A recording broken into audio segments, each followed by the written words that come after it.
గారు చెప్తా ఉన్నారు.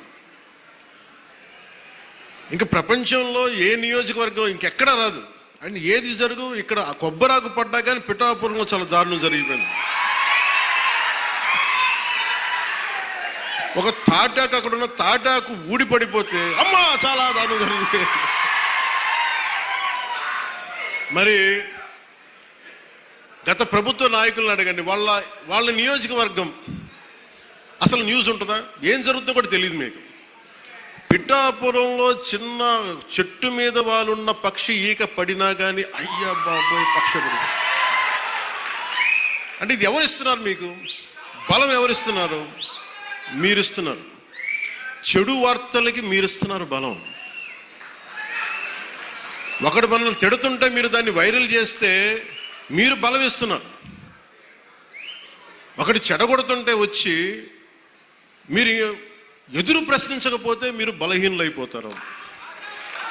మీరు నాకు ఓట్లేస్తే సరిపోదు అని ఎందుకు చెప్తున్నాను?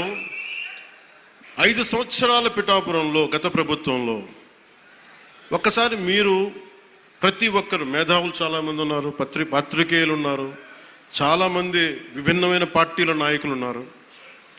ఈ గత 5 సంవత్సరాల కాలంలో ఎన్ని కోట్లు ఖర్చు పెట్టారో ఒకసారి అడగమని చెప్పాను.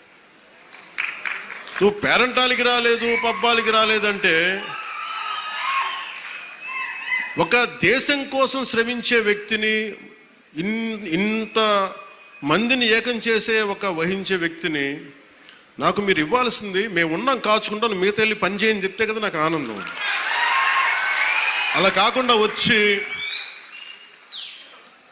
నేను వ్యవస్థని బలోపేతం చేయడానికి వచ్చాను.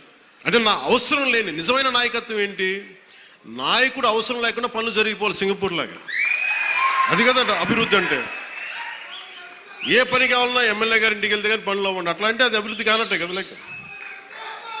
అంటే గత ప్రభుత్వంలో మీరు ఎంత ఖర్చు పెట్టారో ఒకసారి చూడండి. నేను గత ఏడాది 308 కోట్లతోటి పిఠాపురం అభివృద్ధికి మనం ఖర్చు పెట్టాం, మీరు చూడండి.